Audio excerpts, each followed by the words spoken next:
Everything I love, all we love is this life. But a love, but a mic. And you already know what's going on. You're locked in another episode of The Mic with your host, DJ Jaso. Today I'm in the studio with a very, very special guest. But before we get into that, you already know I got to introduce the topic.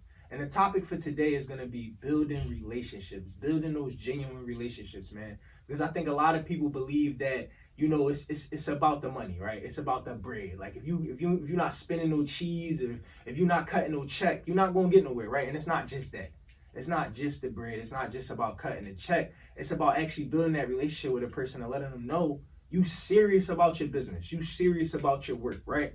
So before we go all the way too deep, I'm gonna introduce y'all to our special guest in the building. We got my guy, my big bro, DJ Alamo. What's up? Yo, what's good? Yo, so look, man, like as I said, we talking about building those genuine relationships. You've been in this game for years. You've been in this game working with some of the top people. I'm gonna let you get into that.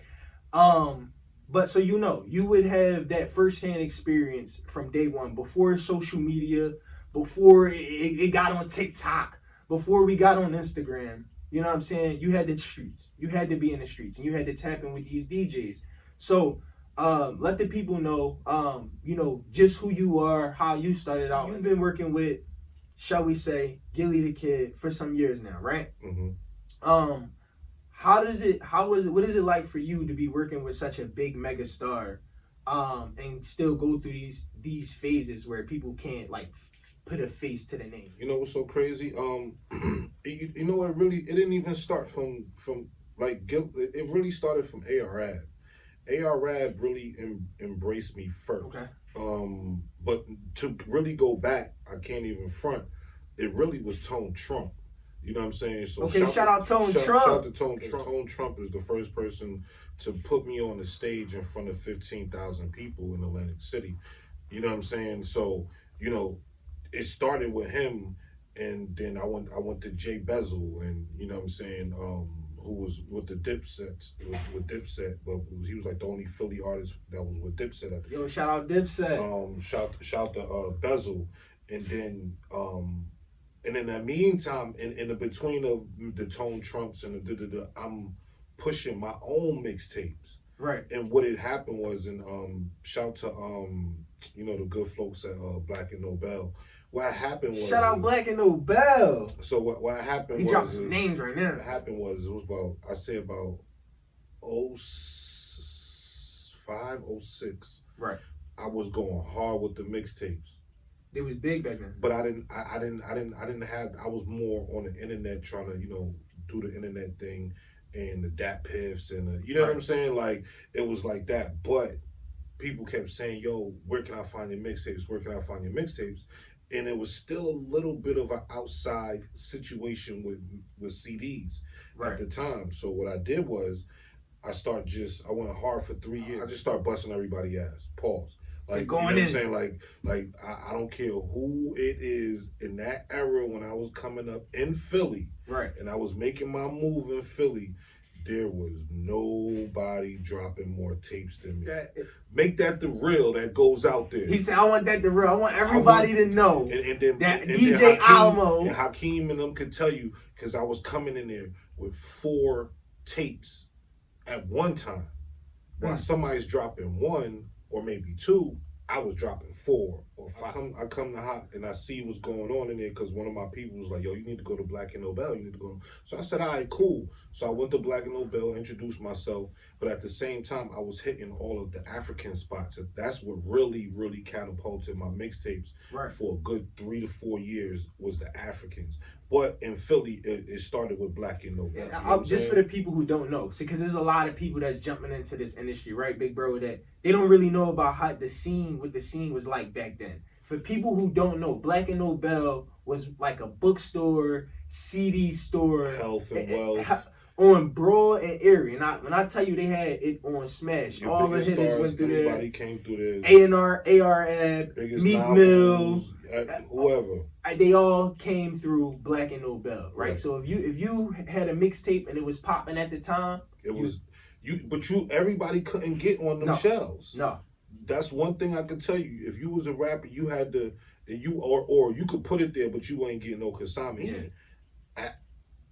You can ask him. I'm one of the few last DJs that was getting paid for bringing 100 or more mixtapes. And when I come in, I'm dropping 100. Nah, Alamo, your joint sell. Can I have more? It took me a year, maybe two, before I started to even get my consignment money back. Meaning, like, I put my money into the covers, the cases, right. the CDs, and the whole. You know, I had 8 towers. Right. At the time, 8, you know what I mean? Then my man had 4. So what we would do is I would use my 8, get his 4, and I all day I sit there, smoke weed in the studio, and just burn CDs, burn CDs, burn CDs, burn CDs, burn CDs, burn CDs, burn CDs.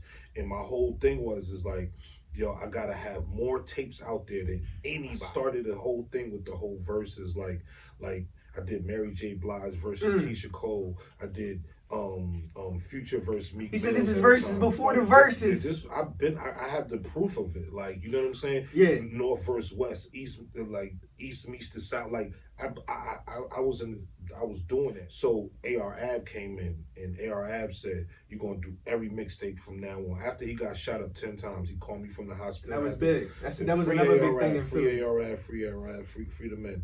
So AR Ab called me and was like, "Yo, you know, my spirits called me and said, you need to call Alamo." And he told me that on the phone. He called me, and I'm like, "Yo, what's up?" Like, he's like, "Yo, let's go in." Right. So he gave me another oomph. So once I used his platform where he has a core fan base, right, I started putting out way more. Now everybody want me to host their tapes. Wait. I want to digress for a second, because you said something instrumental. You said something very instrumental to an artist's career, right? You said you tapped in with ARF, right? So you was already kind of doing your thing with the mixtape. You putting out more tapes than anybody else, right? However, you still want to took time away from that. You was in the studio going hard, pressing up, but you took time away to spill into an artist that you knew that had a core fan base that you know you could reach to. Yeah. See, and I think artists, it's the same thing. It go both hands, right? Because like he said, Ab came to him too. It was like, "Yo, listen, you doing every tape from now on," because he seen the work. So sometimes it take for 2 people to come together. That you got your core over here, I got my core. If we take these 2 cores together, we make it.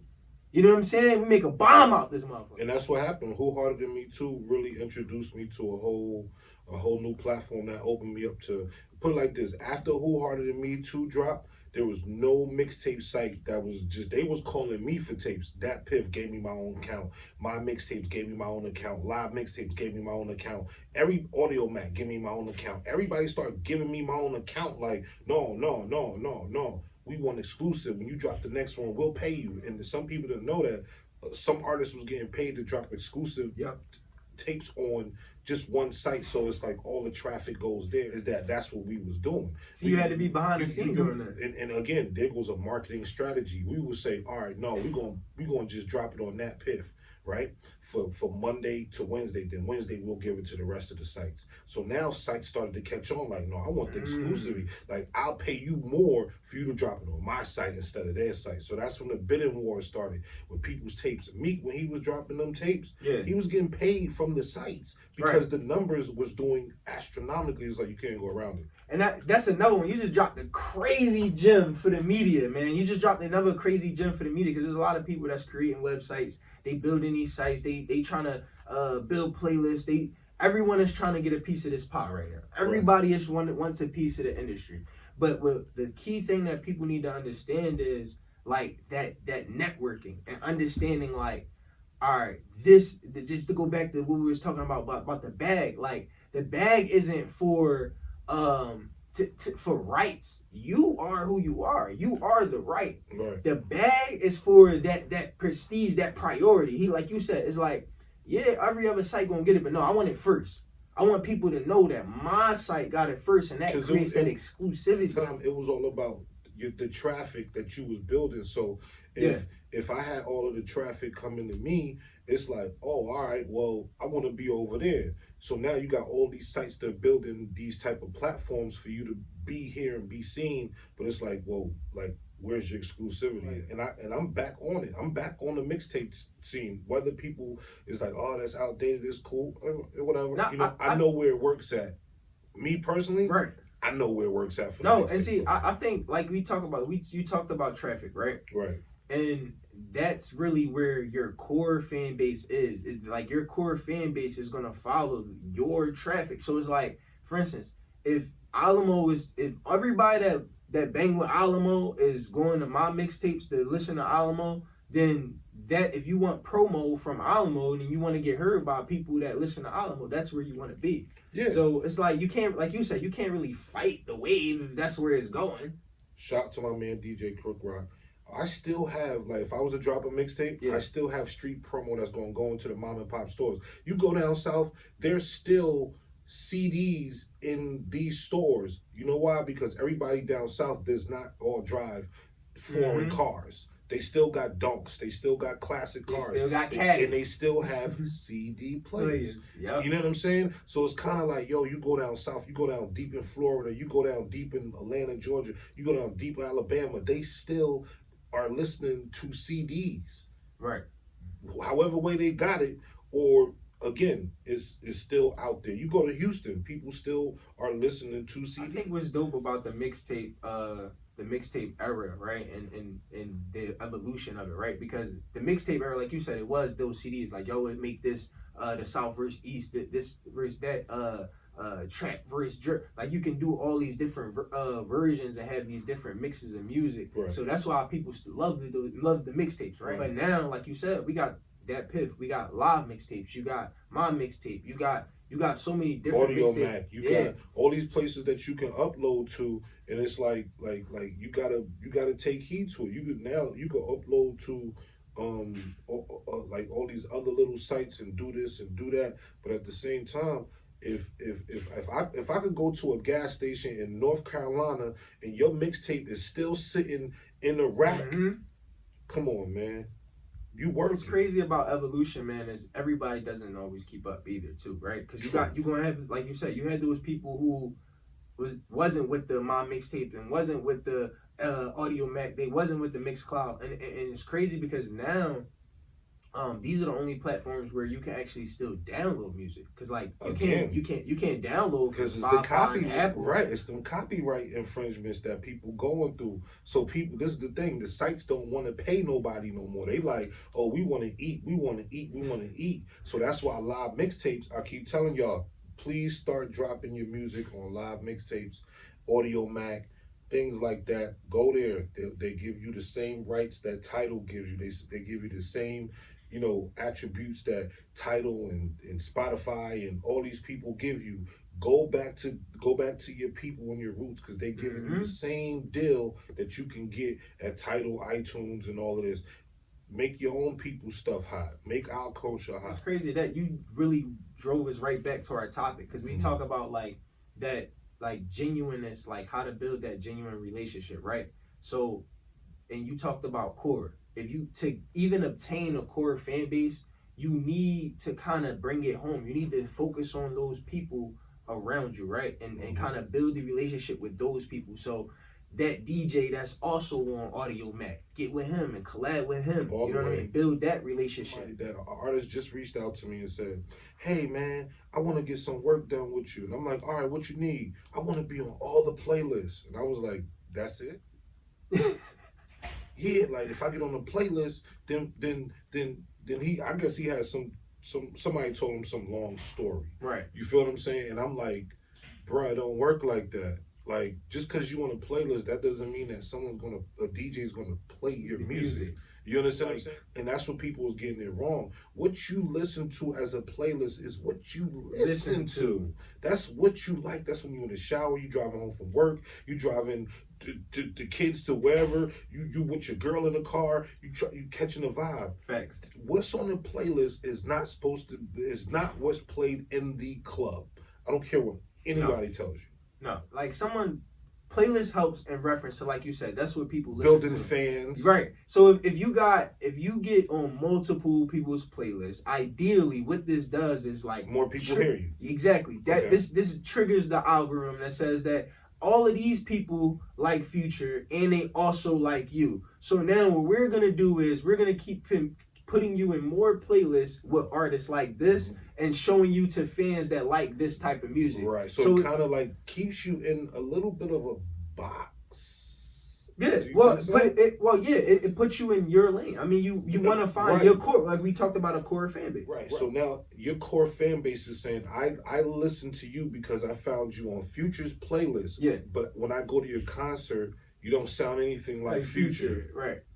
Is that not confusing though? You're right. It's you're like, right. Well, you listen to Future, so you should listen to me. But now that I listen to you, it's like you don't give me Future vibes, my G. Right. And also, too, like just because I get what you're saying. Like, well, just because I play Future, is not gonna guarantee that I'm gonna play you.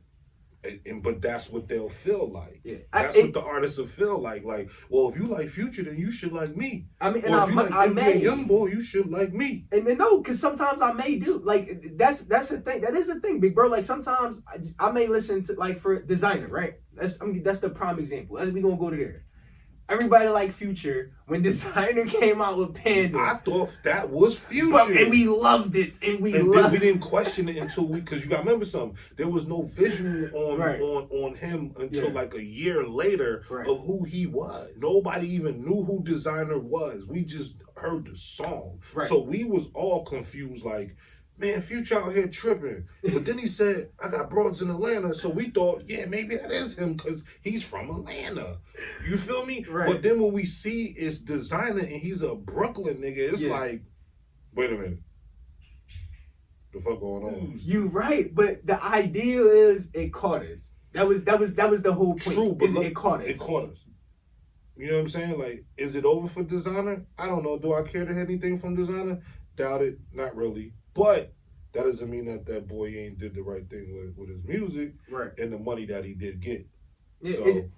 And we only thing I was just hitting on is like we hitting that it's harder to do it that way. Like it's definitely harder to kind of copy. Yeah, or kind of sound like a trend.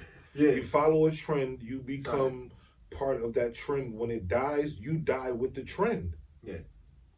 I mean, that's true. It's over. Like, you cannot, it's over. You feel what I'm saying? Like, if you came out sounding like whoever, we could throw anybody out there.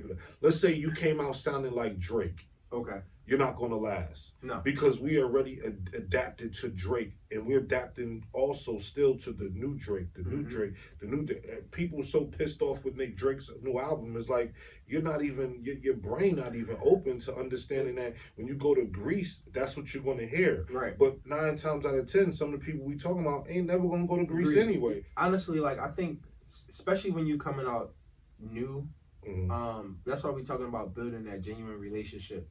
Like that, those people will help you. So if you come to your management or your engineer and you put your music to them and you say, hey, yo, tell me what this sound like. Is this cool? You know what I'm saying? I'm inspired by, because you know y'all get inspired by a lot of people, but and it's cool to do that because that's creativity. You know what I'm saying? It's a cycle, right?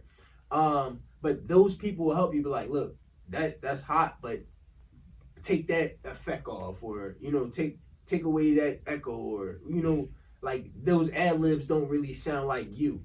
I think that is like the key part that helps people like elevate and become a Drake. Drake didn't sound like nobody when he came out. Nobody wants to work an artist. Right. You know what I'm saying? You want to pay for this. You want to pay for influencers. You want to pay for likes. You want to pay for this. You want to pay for that. And then when I do a show with you, no one shows up. No one wants to put in the work. You have to do the interviews. You have to go to DJ conventions. You have to go to new tech conventions. Understand how to work the tech. You got to understand how to work the streets and work the tech. If you don't work the streets and the tech, you don't make sense. Look at Fabulous. Right. Fabulous don't even got to put out a record. But guess what? He's in the streets and he's hot on the internet. So he's using both to bring you to him to just either look at him or look at what he got to say. And then he'll give you something to listen to. You see, the third thing is something you to listen to. The look. What's up? check you out. All right, then I check out your music. It's kind of backwards. It's like you got to show people your worth. They got to like you, and then they'll listen to your music. You know what I'm saying? And you can't put the music on people no more unless it's just undeniably that good. Yeah, it gotta be. It's just like, oh my God, it's just like kill it. Jesus Christ. And you get those sometimes. You do. Rare. It's not a lot. Niggas will say, yo, this that one. No, it's not. Yo, this that record. No, it's not. It's like, your mom don't even like the song. How does your mom don't like the song? Like, someone's always telling you you're great. How do you ever truly become great? You know what? And I just seen something that was on the internet, and it's like, you become great by hanging with greatness. Right. So if you never did it before, what am I learning from you? Coalition DJs in the building. As you said, you got to be around people that have done it, had already been successful, so you don't have to go butt heads with people who just do research. It's like oh, somebody say, oh, I did this. It's like, can you just show me the last campaign you did for that client? Or, you know what I mean? Show me what you did that it's like, all right, I see what you did. Right. Versus just saying, oh, I did this, I did that. And, you know, it kind of it just messes up a lot of stuff. It's like, you just got to just show your worth and then be 100 with what you say you're going to do or what you can't do. Even if you can't do it, say, yo, it's not going to happen with me. I'm going to outsource for you and find somebody for you. And woo. And that's what I started to do, just become a person that's like, I'm a freelance outsourcer. And I built all my relationships on my own. Like, yo, you really want to get something done? We can get it done. But when I bring you to these people, you better be ready. And that's what the problem be. They don't be ready. What is your advice? You know what I'm saying? You OG DJ, right? What is your advice to some of the artists, maybe some of the other people tuning in? How can they get ready as an artist? What are some of the things it takes to get ready? I think you definitely have to be working and going city to city, going state to state, working your projects, go do interviews on different platforms in different areas. Come to Philly, come see my brand J So. You know what I'm saying? Go to Cleveland, find out who has podcasts. Go to markets and also find out your analytics and see, oh, okay, I got a good following in Florida. Right. All right, so let me just be out Florida a little bit more. Or let me go shoot a video out in Florida. Matter of fact, let me go do a pop-up shop to see how many people will come out. Because I got listeners in Florida. So now let me go build up my own pop-up shop, find somebody that could do a 4-hour little pop-up and invite all my Florida fans out and see who pulls up. Facts.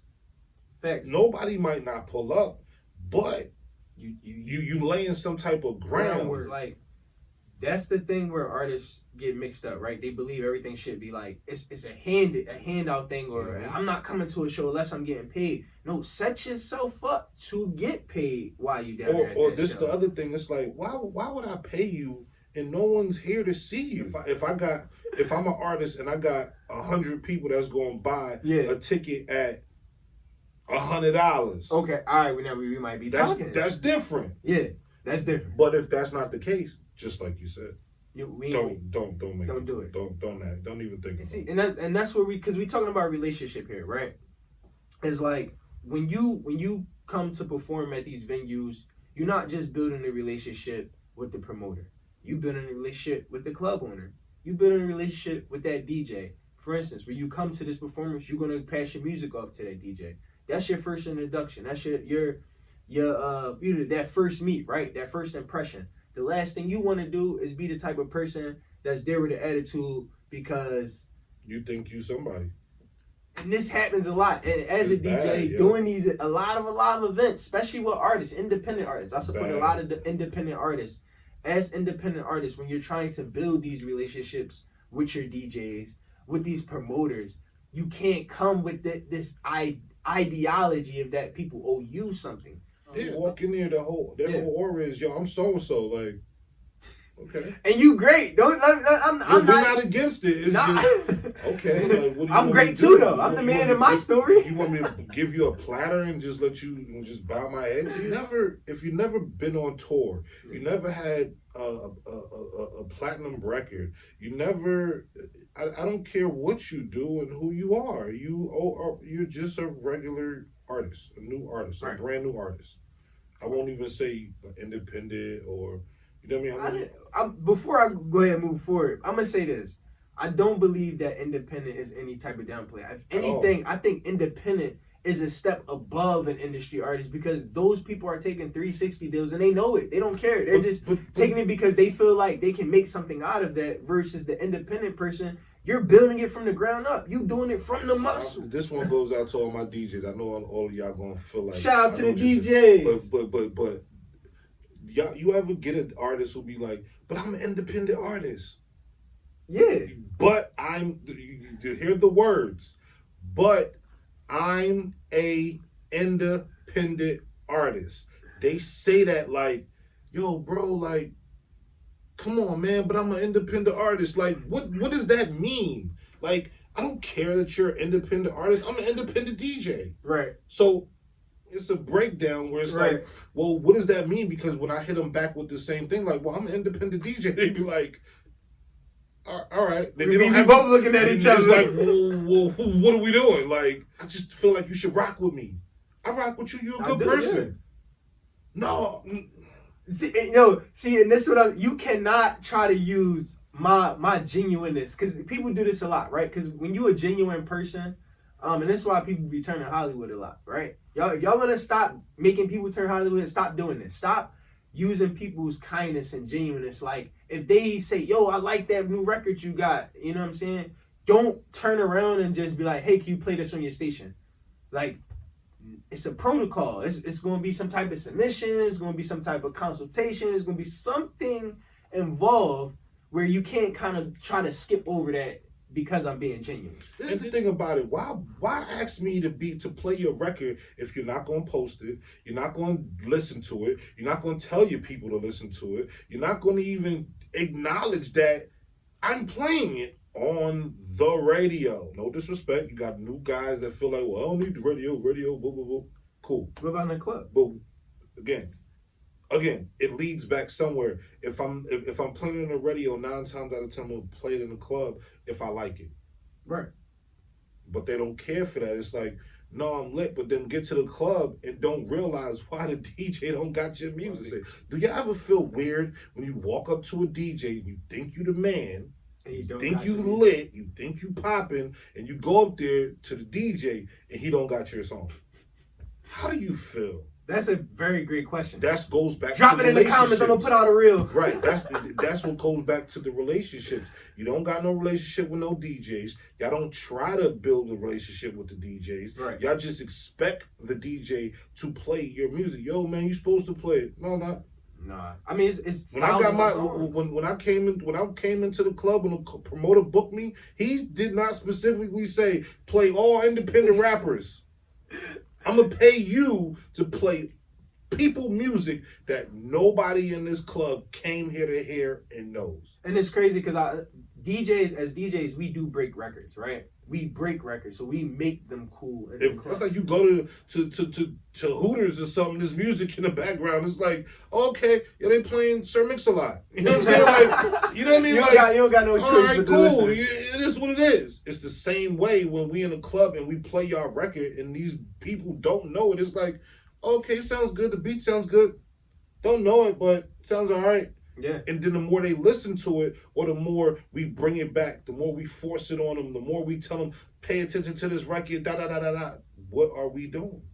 We breaking it. You know what I mean? So while we on the subject of breaking records, man, I know a lot of people have heard the Up the Scope record. It was real big. I Swear Vezo. Mm-hmm. One of the first people that I met that came through to one of the new music sessions. For those people who don't know, I've been talking about it all year. I've been talking about it last year. We've been talking about the New Music Wednesday sessions in Atlanta, the original first chapter. The origin of the Coalition DJs, this New Music Mondays. If you ever checked it out, it's one of the biggest you definitely want to get down there. You definitely want to put your music in front of these DJs. But up here, if you in this market, in this New York, Philly, New Jersey, there's no other organization that got DJs all over like this. If you want to tap into that market, New Music Wednesdays is where you can go to share your music with me, share it with Alamo and some of the other DJs and some of the influencers around to see if it's even ready. Well, see, right? the thing about it is what people don't realize is that we're not trying to take your money. We don't get paid. Do you get paid to be there? No. All right. No. So we're wasting our time, energy. We booked the studio. Yes. We booked the cameraman. Studio 524, one of the most, shout shout out to them. Billboard. You know what I mean? One of the most, most popular influential studios in the city right now. And movements in the city right now. Shout to them. So they opened the doors for us, and again, it's kind of like we all sit there, we listen to your music, we give you feedback, we let you know if feedback. it works, if it can't work, or if it will work, or we'll tell you if the mix sounds bad, maybe you just need to change the mix, maybe you need to get a new mix, or we help you with the things that your friends that are around you are lying to you about and making you look like a weirdo when you come to us. Dropping all flame emojis. All we here to do is help y'all. So New Music Wednesdays, tap in with us. It's a situation that's for all artists, R&B, rap, reggaeton, Afro beats, whatever you do, you're an artist, you sing, you rap, you harmonize, whatever y'all claim it is, come see the DJs. Could be wrong. So, and essentially the way that this is a huge network. So 16 different chapters in Coalition DJs. 17 now. Official. 18 because we got Jamaica now.